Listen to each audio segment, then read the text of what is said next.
तो बेसिकली मैं उस लड़की का नाम बता देती हूँ, उसका नाम दिशा है। बहुत ही स्वीट एंड सिंपल सी लड़की है, HR में जॉब करती है, लाइक वो स्टडीज भी कर रही है, साथ ही साथ उसका जॉब भी चल रहा है। एक होता है ना एम्बिशियस पर्सन। आपको उनकी फैमिली का डिस्क्रिप्शन देती हूँ। वो सिर्फ 2 बहनें हैं, ठीक है, मॉम है, डैड है। उनके डैड ये ओला कैब ड्राइवर्स टाइप बस वो करते हैं। बहुत ही सिंपल सटल फैमिली, मतलब ऐसे स्वीट एंड सिंपल लोग ना कि आप देख के बोलोगे कि ऐसे लोगों के साथ में उठना बैठना होना चाहिए। इतने सिंपल, इतने मतलब जैसे कहते हैं ना एकदम गाय पर आदमी होता है, एकदम बिल्कुल उसी तरह से। जैसे किसी को हार्म पहुंचाने के लिए भी आप 10 बार सोचोगे कि यार ऐसे लोगों के साथ में इतनी बड़ी चीज़ कैसे कर सकता है कोई। तो 2021 में दिशा की उम्र क्या रही होगी? उसका सर एज रहा था 20-21 के अराउंड। तो वो स्टडीज़ भी कर रही थी, साथ ही साथ वो पार्ट टाइम जॉब भी करती थी। और अक्षय, मैं एक चीज़ आपको बताती हूँ यहाँ पे कि लड़की वो इतनी सिंपल, इतनी स्वीट, सबसे हंसने बोलने वाली लड़की, ठीक है। और उसका 2 साल में जो उसकी हालत हो गई है ना आज, वो ऐसे रहने लगी है कि आप देखोगे तो आप बोलोगे नहीं कि हाँ ये वही लड़की है क्या। ऐसी बुरी कंडीशन उसकी हो चुकी है। तो जैसे मैंने बताया कि वो पार्ट टाइम जॉब भी कर रही थी, साथ साथ वो अपनी स्टडीज़ भी कंप्लीट कर रही थी। तो वो HR डिपार्टमेंट में काम करती थी। तो वहाँ पर जैसे ऑफिसेज में ना आपको ट्रिप्स पर ले जाया जाता है, कलीग्स को, या सब आपस में मिलके ट्रिप प्लान करते हैं, जैसा भी रहता है। तो वैसे ही उनका एक ट्रिप गया था, लोकेशन थी इगतपुरी। आप गूगल करके चेक कर लेना, जो भी ऑडियंस होगी जो महाराष्ट्र से रिलेट करते हैं तो उन्हें पता होगा कसारा घाट और इगतपुरी अपने आप में ही एक बहुत ही हॉन्टेड जगह है। अच्छा। हाँ जी, आप उनके कई किस्से निकल के आ चुके हैं। हमारे फैमिली पे कुछ पर्सनल ऐसे किस्से मैंने फेस किए हैं जब हम ट्रैवल करते हैं। तो ये इगतपुरी गए थे, 3 दिन का इनका ट्रिप था, जैसा एज नॉर्मल। ट्रिप से वापस आई है, उसके बाद में इसकी थोड़ी थोड़ी तबीयत खराब होना शुरू हो गई। लाइक इसको बॉडी एकिंग, हेडेक, वॉमिटिंग, पेट में पेन हो रहा है, फीवर हो रहा है। तो ये सब चीज़ें, अब ऑब्वियस ही बात है कि जब आप कहीं से वापस आते हो, ट्रिप करके आ रहे हो, तो इन चीज़ों को हम यही चीज़ में रिलेट करेंगे कि हाँ चलो थकान है, सफ़र में गए थे। इसका 15-20 दिन तक यही कंडीशन रहा।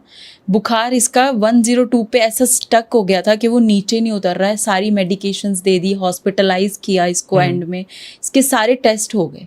इसके जितने भी टेस्ट करवाए सब कुछ, सब में रिपोर्ट्स इसकी नॉर्मल आई। ठीक है। इसको हॉस्पिटलाइज किया, ये थोड़ा नॉर्मल हुई, फिर इसको घर भेजा। व्हेन शी केम बैक, उसी दौरान मैंने वहाँ बुआ के पास में विजिट किया था कुछ दिनों के लिए। हमारा एक डॉग था, ठीक है, चेरी।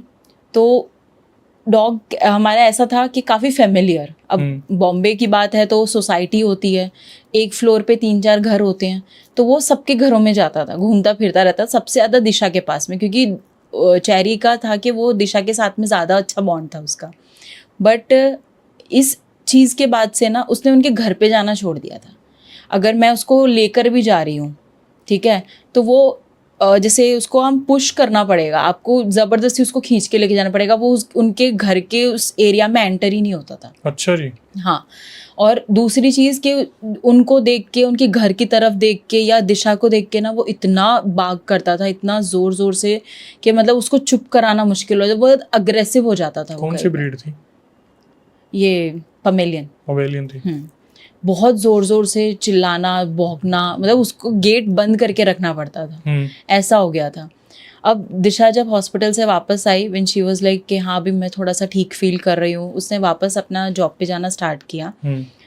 अब उसके साथ में दूसरी चीज़ क्या हुई कि उसे स्ट्रोक्स आने लग गए।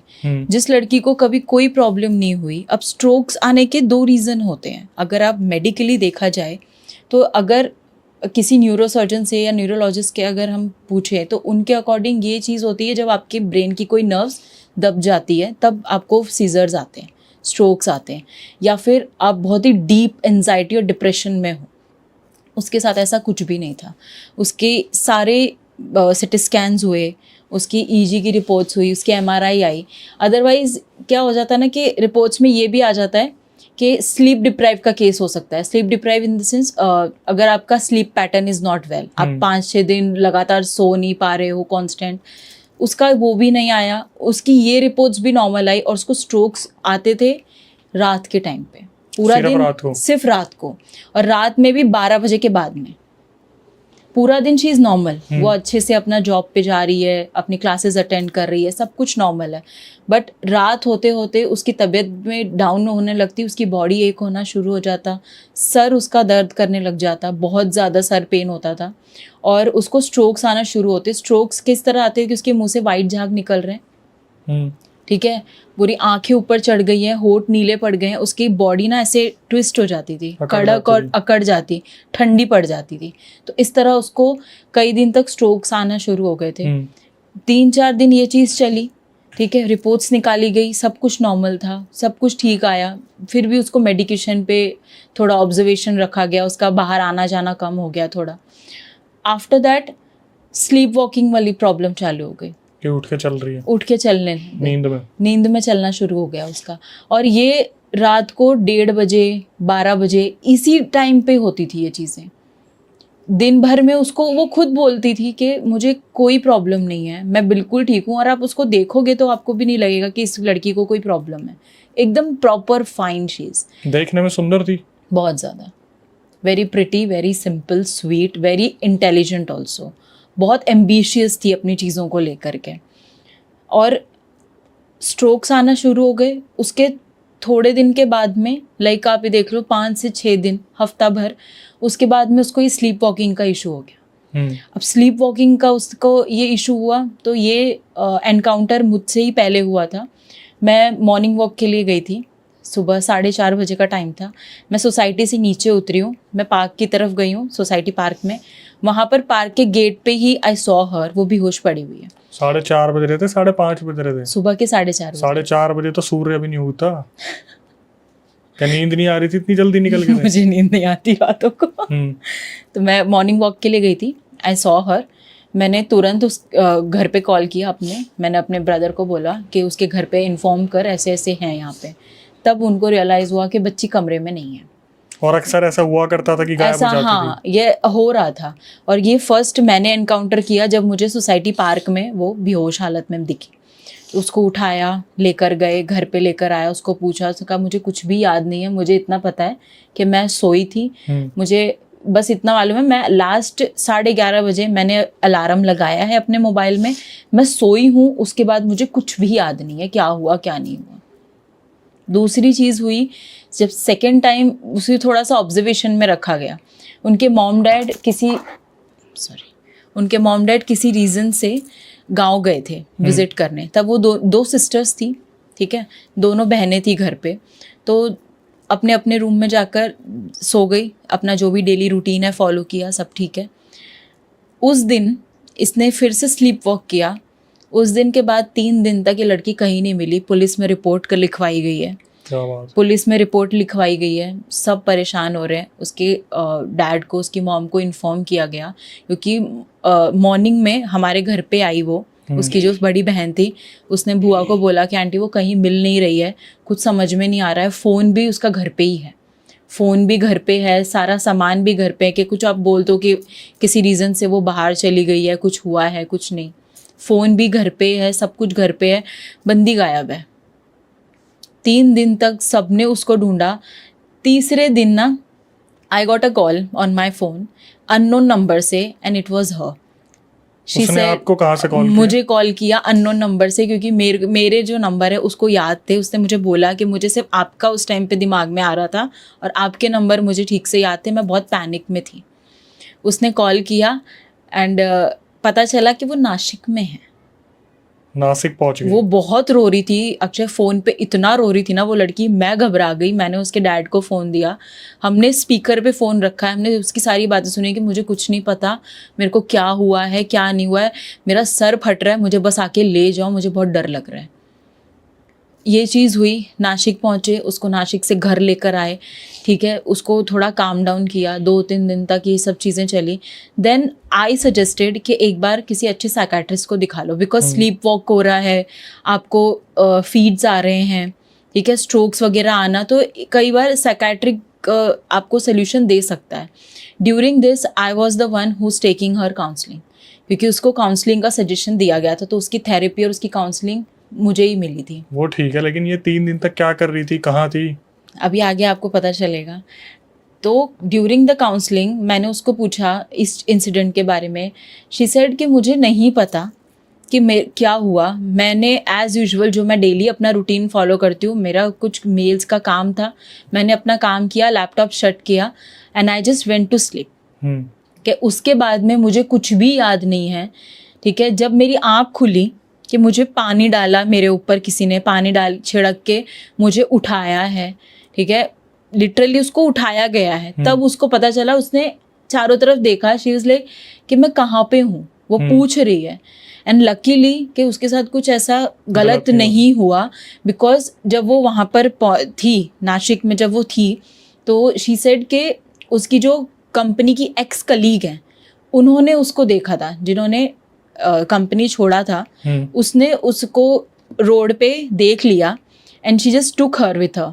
मेरी उससे भी बात करी थी जब मैंने थोड़ा डीप इस केस में जाना शुरू किया, तब मैंने उस लड़की से भी बात की थी. I came to know, she said कि ये ऐसे चल रही थी जैसे इसको कुछ सुध ही नहीं है, ये चले जा रही है. मैंने आवाज़ भी लगाई, मैं इसको चिल्ला भी रही हूँ, ये सुन ही नहीं रही. फिर मुझे जाना पड़ा वहाँ पे, इसको मैंने पकड़ा, मैंने इसको जैसे बोलते ना क्या हुआ, सुन नहीं रहा क्या, ऐसे पकड़ के उसको हिलाया, वो बेहोश हो गई. कि फिर मैंने ट्राई किया, मैंने ऑफिस में भी, कि मेरे पास किसी का कोई कांटेक्ट नहीं था, तो मैंने फिर कोशिश किया कि इसी को होश में लाए. आधी एक घंटे बाद में वो होश में आई. उसने उसको रिकॉग्नाइज किया.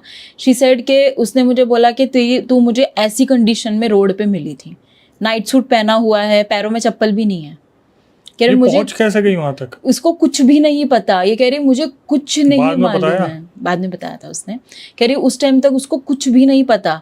ठीक है, नथिंग. कि मुझे कोई आइडिया नहीं है दी मैं कैसे गई, क्या हुआ क्या नहीं हुआ. मुझे बस इतना पता है जब मैं उठी हूँ ये चीज़ हुई है. और सबसे पहला मेरे को आप ही दिमाग में आए थे, क्योंकि एक्चुअली उसका मेरा काफ़ी अच्छा बॉन्ड है. वो बहुत अच्छे से मेरे साथ बॉन्डिंग कर चुकी है उसकी, और बहुत अच्छे से मेरे साथ में रहती है. तो उसी दिन मैं वहाँ पर थी एंड हम लोग रात को मिले भी थे. मैं रात को ही पहुँची थी एंड ऐसा हुआ था कि she was just closing the gate and I reached. तो वो मुझे देखी, तुरंत आके मुझसे गले वाले मिली, अच्छे से बात करी. आधा एक घंटा मेरे पास बैठी भी. वो अपने ऑफिस की सारी चीज़ें मुझसे डिस्कस कर रही है, नॉर्मल, और एकदम नॉर्मल लग रही है. आप इमेजिन भी नहीं कर सकते हो कि उस दिन ही रात को ऐसा कुछ हुआ है. फिर उसका काउंसलिंग सेशन चला एंड समवेयर उसकी बातें सुनने के बाद में ना I started feeling there is something different. कुछ तो गड़बड़ है. बिकॉज जब से ये ट्रिप से वापस आई है तब से ही उसके साथ ये चीज़ हो रही है, पहले कभी नहीं हुआ. और ऑल ऑफ द सडन ये सब होना, अगर कोई साइकाट्रिस्ट भी है तो वो भी एग्जामिन करने के बाद में चीज़ें बताता है कि हाँ इसको ये इशू है, डिप्रेशन है, कुछ है. कुछ भी नहीं था. काउंसलिंग के 3 दिन तक मुझे भी कुछ भी नहीं लगा कि मैं कुछ बोल सकूं कि हाँ कोई प्रॉब्लम है, पर सब कुछ एकदम नॉर्मल था. तो मुझे जो चीज़ लगी तो मैंने उसमें थोड़ा सा डीप जाना सोचा. And then 4th day of counselling वो बैठी है मेरे सामने. ठीक है, और उसी दिन ना मैंने ऑफिस में एक श्याम बाबा की फ़ोटो लगाई थी. और मैं श्याम बाबा को बहुत मानती हूँ, तो मैंने उसी दिन छोटा सा एक फ्रेम लगाया था अपनी वॉल पर. बाबा खाटू श्याम, हाँ खाटू श्याम बाबा का मैंने छोटा सा फ्रेम लगाया था वॉल पे. उसी दिन मैंने लगाया था. वो आई, वो बैठी एंड मैं आपको बताती हूँ कि the way she was sitting, वो ऐसे ना बार बार अपने हाथों को रब कर रही थी, नर्वसनेस टाइप, नर्वस हो रही थी. एंड आई वाज लाइक पहली बार तो नहीं आई है, तो ये चीज़ क्यों हो रही है. बार बार हाथों को रब कर रही है, उसका लेग शेक कर रही है बार बार में, तो ये चीज़ हो रही थी. And when it happens I was like कि तू ठीक है, पानी वानी कुछ चाहिए. नहीं मैं ठीक हूँ. बहुत ही वियर्डली वो बात कर रही थी, बहुत अजीब तरीके से. नॉर्मली वो ऐसे बात नहीं करती है, वो बहुत पोलाइट नेचर की लड़की है. तो मैंने उसको बोला चल ठीक है कोई बात नहीं, स्टार्ट करें, सेशन चालू करते हैं. कर लो. ऐसे मुझे कुछ वियर्ड लगा एंड उसी टाइम पे मेरे दिमाग में पता नहीं क्या आया, मैंने उसको क्वेश्चन स्ट्राइक किया. अच्छा दिशा मुझे ये बताना कि तुम इगतपुरी गए थे, कैसा रहा था वैकेशन. तूने मुझे बताया नहीं, हमारी बात नहीं हो पाई थी ना इसके बारे में. Just tell me something about it. Silence, कुछ नहीं बोला. 4th डे कुछ नहीं बोल रही है, बस नीचे देख रही है और हाथों को ऐसे ऐसे रब कर रही है, पैरों को शेक कर रही है. मैंने तीसरी बार जब मैंने पूछा ना, मैं खुद डर गई थी उसके रिस्पॉन्स से, क्योंकि जब मैंने उसका हाथ पकड़ा कि यू आर फाइन, क्योंकि वो